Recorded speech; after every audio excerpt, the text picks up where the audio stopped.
And here we are with episode 386 of The Horror Guys. Yay! I'm Kevin. I'm Brian. We're going to talk about 5 of them we saw this week. It's spring. Have you mowed the lawn yet? We should. We should call a Lawnmower Man to do that. Or maybe a cyber god. It could be the same thing. You never know. It kind of is, and we'll talk about that more. But if it gets carried away, we can always send for help. Mm-hmm. Tell the guy who comes not to enter. And I got nothing for the other two. Yeah. Well, what movies do we have this week? Like the movies we sort of mentioned, we got 1992's Lawnmower Man. And brand new movies this year, Do Not Enter and Send Help. And then a couple of them from 2023. We got Baby Blue and Malibu Horror Story. Oh, that's a fun mix. Mm-hmm.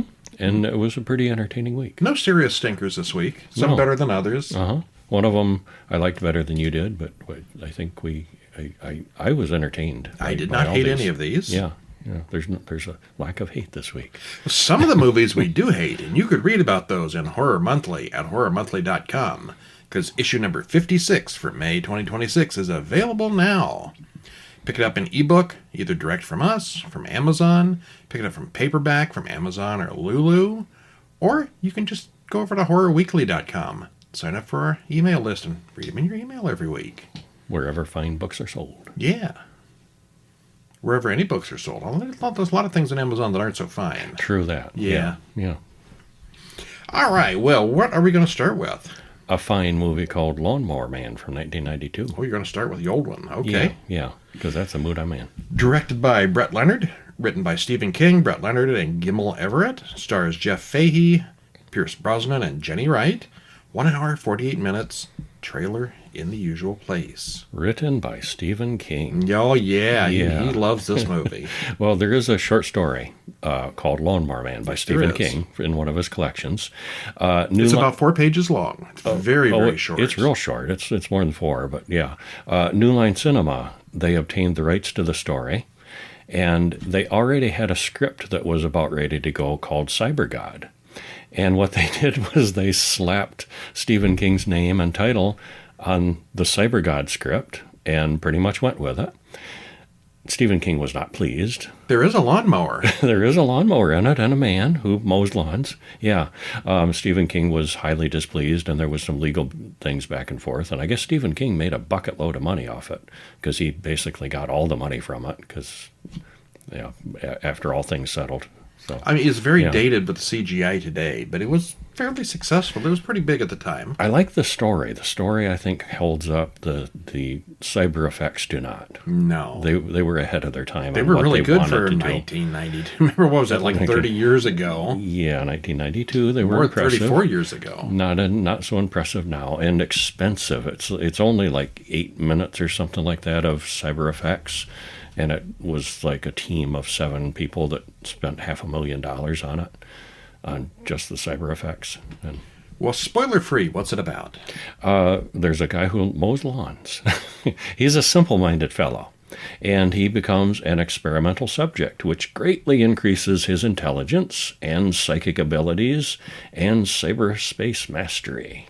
And like I mentioned, the story is kind of cool, but the computer graphics were more ambitious than the technology of the time allowed. They are basic by today's standards, but this is maybe third time I've seen it. I thought it still holds up for entertainment. It's heavy on science fiction, not so much on computer visuals. I liked it so much I saw it twice in the theaters when it came out. Oh, really? Mm. Okay. I'm quite sure I saw it when it came out at the theater. And I like the computer graphics. I'm a big Tron fan, too. Mm-hmm. Yeah. There are similar looks. Yeah. Well, we're told that by the turn of the millennium, 26 years ago, a new technology, virtual reality in all capitals, will allow people to enter computer-generated artificial worlds. It may be a new form of mind control as well. It could be. But we got Facebook for that. We don't need VR. Still waiting on that.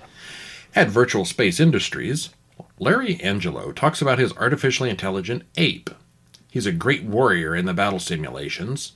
We then see the ape inside the VR system, which rolls and tilts as the ape sees a, quote, realistic world inside. And credits roll. Later, the ape picks the lock on his cage, he's a smart one, and escapes, straight to the VR lab, which he activates. The ape then shoots a guard with his own real gun. The security team is sent to track the ape, which they soon do. Dr. Angelo sits at home trying to watch TV, but there's nothing on but war. Just turn the channel. Oh, it's a battle. Turn the channel. Oh, it's a different war. This is not a fun place. No. Timms, his boss, calls Smith about the ape, which is the only thing they trained it to do. Oh, it's only doing what they trained it to do. Escape and kill the enemy. Mm-hmm. We cut to a nearby church, where Job, the gardener, whistles at birds. The wounded ape approaches him and determines that he's not a threat. How does it know that? By his eyes, and it was seeing his pupil dilation. Okay. And, well, it was all programmed in. Job hides the ape in his shed from the helicopters and introduces himself as the Lawnmower Man because he can fix things like lawnmowers. Job thinks the ape is Cybo Man from a comic book, and there is a resemblance. Yeah, the ape's got a helmet that's got a visor on it. Yeah. The priest spots them and calls Timms, who brings in the troops. Job is not very smart and doesn't really know what's going on. Despite Angelo's screams, the soldiers shoot the ape repeatedly, killing it this time. They want to take Job in for questioning, but Father McKean says Job has the mind of a child. Job's been a ward of the church since he was a kid, and Father McKean has no problem using the belt on him. And what we hear later on, he uses a lot more than that on him. Yeah, he's a bad guy. After his beating, Job gets to work repairing his special new lawnmower, Big Red. And Father McKean's brother, Terry, runs a landscaping business that employs Job. Angelo wants to quit, but Timms warns him that might not be a healthy thing to do. This is not just a company. They're shady. They're the men in black. Mm-hmm. Military connections. Yeah. Angelo wants to evolve the human mind and believes that VR is the way to do that. The director of the company wants Angelo returned to work. He's got a big head on a big screen. Mm-hmm. He's all face. He's the big giant head. Angelo, in the meantime, does his VR stuff at home. His wife doesn't approve of his hobby, and they argue. Afterward, Angelo notices Job outside cutting the lawn. I think he's probably smarter than a chimp, so why not? Why not, indeed. And things go from there. Mm-hmm. Human test subjects. I assume Angelo is going to be facing severe legal issues after destroying the whole VSL company. It sure seems like it, but maybe not, because it's a shady operation and, maybe it's unofficial. What did the company do that was illegal? Well, they killed an ape. But that was theirs, property, technically, I imagine. And Tim's got involved with the human test subjects, and the big boss was saying, yeah, we approve of this human test subject that doesn't know what he's being subjected to. Is there proof of that? No, Angelo blew it all up. Yeah. I remember the effects being pretty good back in '92, but they're laughably dated today. I also didn't remember it being this long. But we were watching the extended director's cut, which I probably hadn't seen before. Mm-hmm. I can't point out any scenes that were added. But nothing seemed really unnecessary either. Nothing stand out, but yeah, it was good. It's been 34 years. VR is still not really even a thing. It's a pretty good story, but it may be the single worst adaptation of a book ever. It's a fine movie. It's a fine story. They're not related. Nothing in common with the Stephen King story other than the name. Lawnmower Man. Yeah. There's a man who mows lawns. One of these days we're going to have to watch Lawnmower Man 2. Mm-hmm. Haven't seen that one. I don't remember. Never saw that. Oh. I'm sure if I did see it, I didn't like it as much as the first one because I don't remember it. I think it's got the Max Headroom guy in it. Of course it does. If you're going to have a digital head. Yeah, might as well. Oh, well. Yeah. What's next? How about Baby Blue? You want to sing the song? No, okay. I'm not. 2023 is Baby Blue, directed by Adam Mason, written by Simon Boyes and Adam Mason, stars Aramis Knight, Ali Leonidas, and Cyrus Arnold, hour and 29 minutes. I had never heard of this movie till you said you wanted to see it. I hadn't either. I heard good things about it, and I'm glad we saw it. A group of young people attempt a true crime documentary about the deceased serial killer Baby Blue, who might still be continuing his work from beyond the grave. There were a lot of elements that we've seen before, but it's well put together with a lot of interesting touches that kept it interesting enough to entertain. We both enjoyed it and would recommend it. Yeah, So it was really good. Yeah, I like the characters in this one. Mm-hmm. Yeah. August is a hoot. Yeah. Yeah, he is. Well, we open on Laura in an interrogation room, being questioned for murder. He made me do it, she says. Who? Blue. And she is possessed by Baby Blue and starts singing there in the interrogation room. And then she kills herself with a pencil. And credits roll. And we never come back to that. No. We don't know who she is. She killed her father. We know that. But we don't come back. It's like unrelated. I mean, maybe this is before the rest of the movie. Maybe this is after. I think it was probably before, but we don't know for sure. We don't know for sure, yeah. Well, then what? 3 half-siblings argue about the merit of making bad prank videos. There's August, Alice, and JJ, who all seem to kind of hate what they're doing, but they put on one of them, was it August? Yeah, August puts on a gorilla suit and starts filming, hilarious internet pranks. Their manager, Mo, hates it. It's not cutting edge. It's what he told them to do. Yeah. Well, he wants them to do true crime instead, he's decided. And then he fires the group. Well, Alice thinks about doing a film about the Redmont, which is a place with a lot of deaths. She shows them a video of a man named Kelvin being attacked in an elevator by something invisible and then jumping off the roof. There's more to it than that, but it's clearly something weird. Yeah, it's a supernatural true crime, and they decide to investigate.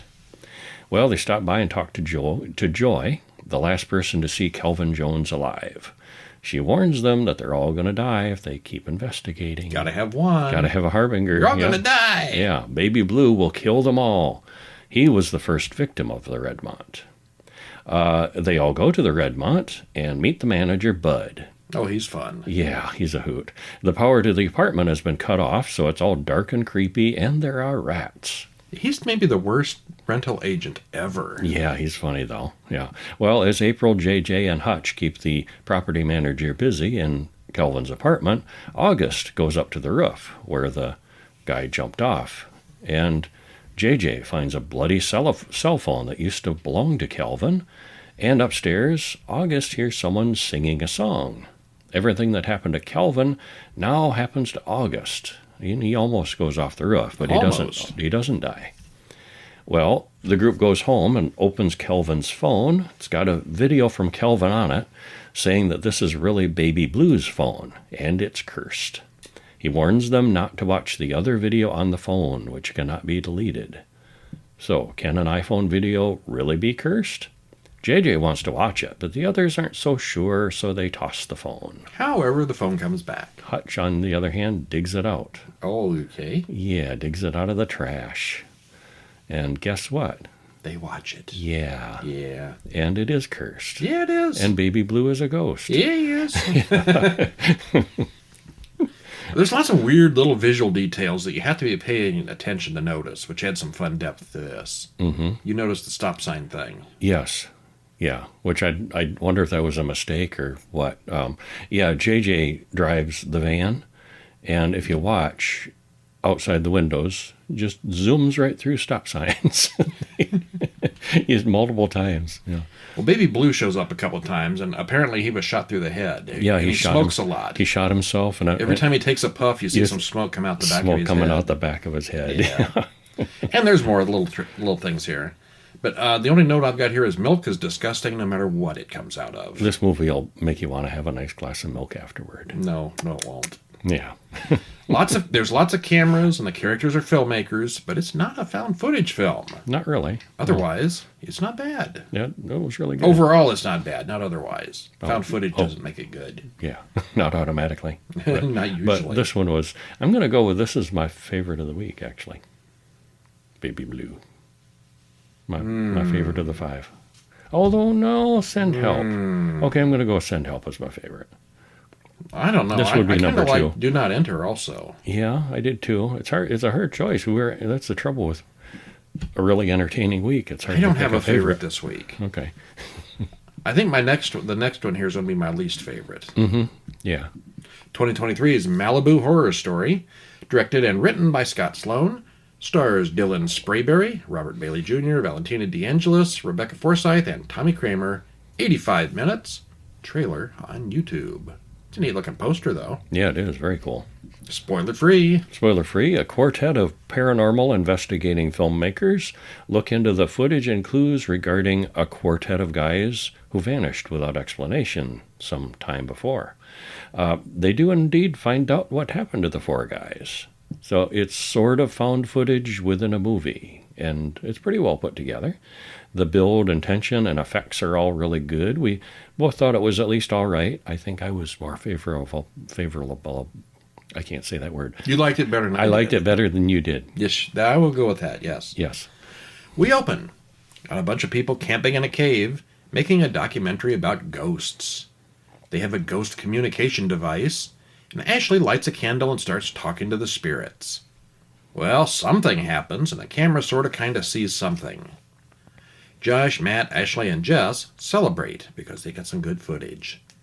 Jess shows Josh the footage they've already got, which doubles as some exposition for us. Basically, it's the whole introduction to their documentary, so we know what's going on. Mm-hmm.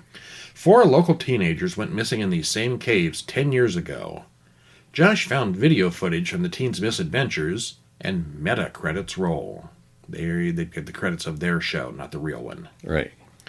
Jake, Carlos, Tyler, and Carter got into a van in 2012 and were never seen again. We get news footage and interviews with their families from 10 years ago.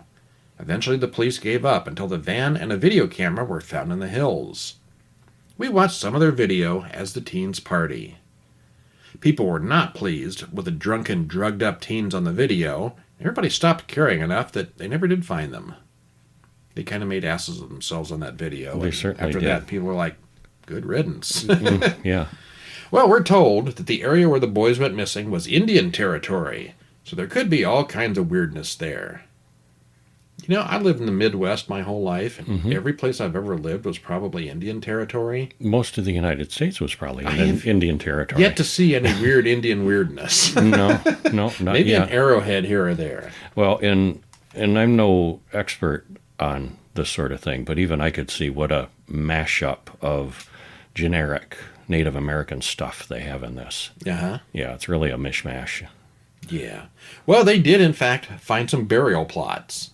Then they found a cave and went right inside, completely unequipped to do so. It's always good to explore a cave when you didn't even bring a flashlight. Mm-hmm. They all talk about portals to other worlds, like the ones that are supposed to be in this cave. Then we hear about how Jake's great-grandfather murdered a bunch of Indians that wouldn't leave his land, and he buried them in one of the caves. What could go wrong? Angry Indian ghosts. Maybe. Carlos sneaks some of the muffins out of Jake's bag and unknowingly eats a triple dose of shrooms. Yeah, I was saving those. It was supposed to be one for each of us later tonight. Carlos starts seeing weird things, probably hallucinating. Jake explains that his grandparents went missing also, and all they found were the skulls. Could the whole family be cursed? They follow Carlos into a cave, and that's where the footage stops. Ashley, Josh, and their group explain a little more about the apparitions that appeared in the found footage. And their group is now camped out in that very same cave. What could go wrong? Jess manages to uncorrupt some additional old footage that the police couldn't manage, and we see what was living in the cave. Oh my. And hilarity ensues. It does. Yeah. So they do find out what happened to the guys. About half the film is the documentary explaining what happened with Jake's group. There's more to it than what I've said. And the rest is about Josh's group 10 years later. The creature is well made and looks really good, but it relies way too much on loud jump scares to make it creepy. This cave is surprisingly clean with wide hallways and perfectly level floors. Mm-hmm. Throughout. It's that Star Trek joke again. Yes, all caves have flat surfaces, flat floors.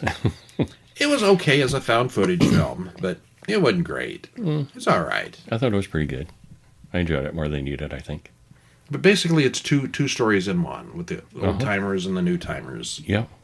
14 years apart or so. Yeah.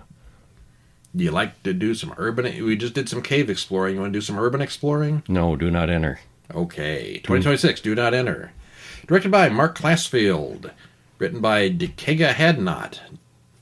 Dekega Had? Dekega Hadnot. Okay. Spencer Mandel and David Morrell. Stars Adeline Rudolph, Nicholas Hamilton, and Jacob Manley. 1 hour, 31 minutes.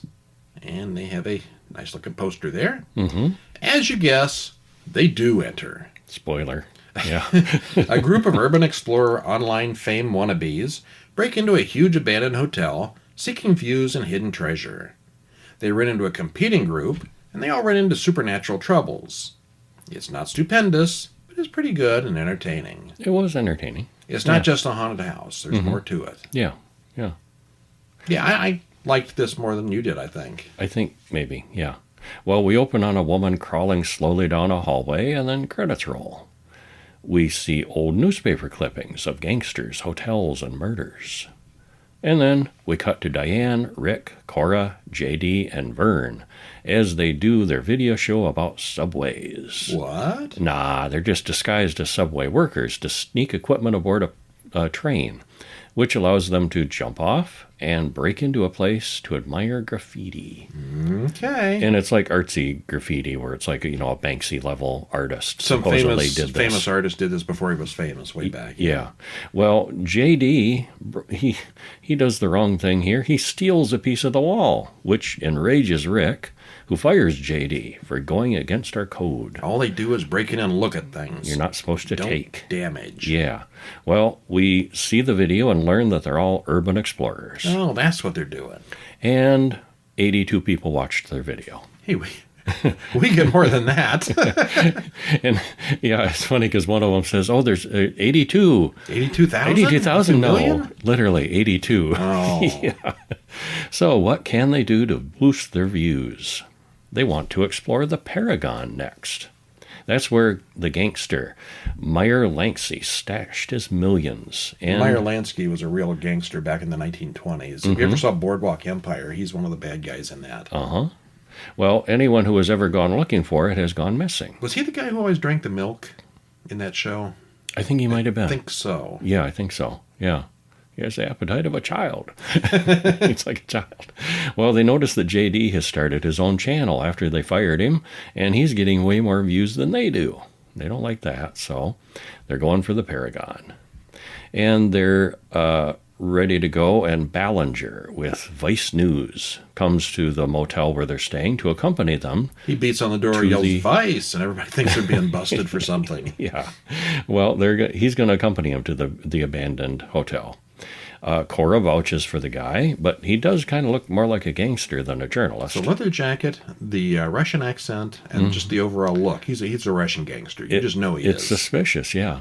Well, they all soon arrive at the Paragon, and there's a nice big "Do Not Enter" sign at the old place, and it's all sealed up.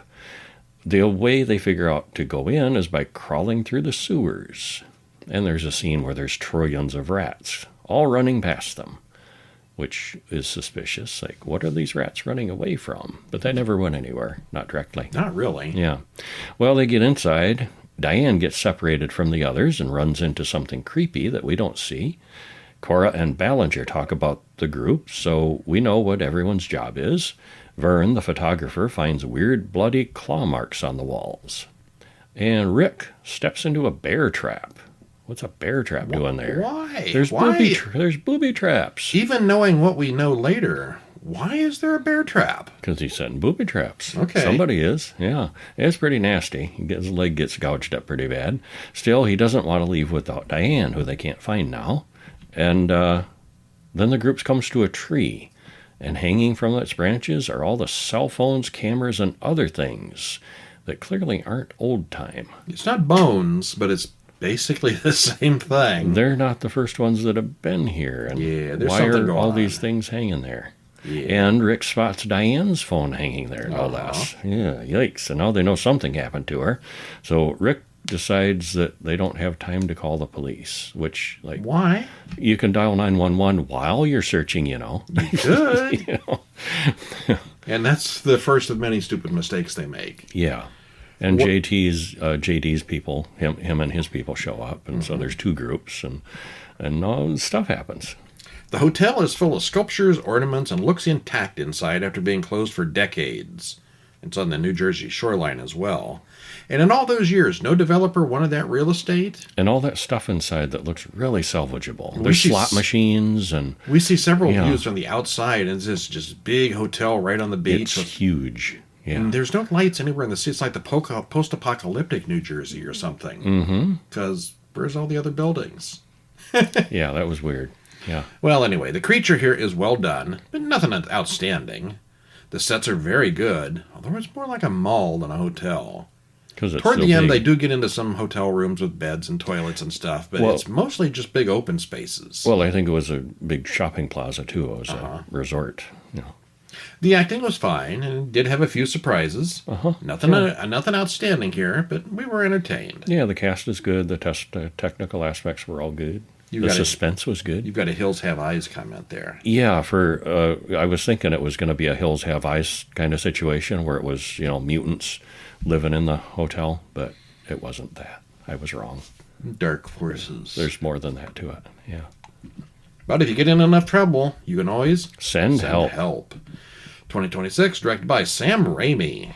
He's been busy. Mm-hmm. Written by Damian, Shannon, and Mark Swift. Stars Rachel McAdams, Dylan O'Brien, and some other people that don't live long. Yeah, true.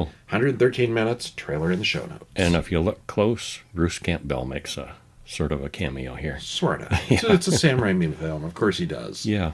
What happens? Well, when an employee and the company president are stranded on a tropical island after a plane crash, the boss has to rely on his underling to survive. But things get more complicated and interesting as things go on. It's really a good mix of drama and thrills and dark comedy and horror. It was really good. And there was more to it than we expected. Definitely the highest budget, best production values this week. I'd say so. I'm not going to say it's necessarily my favorite, but it was very good.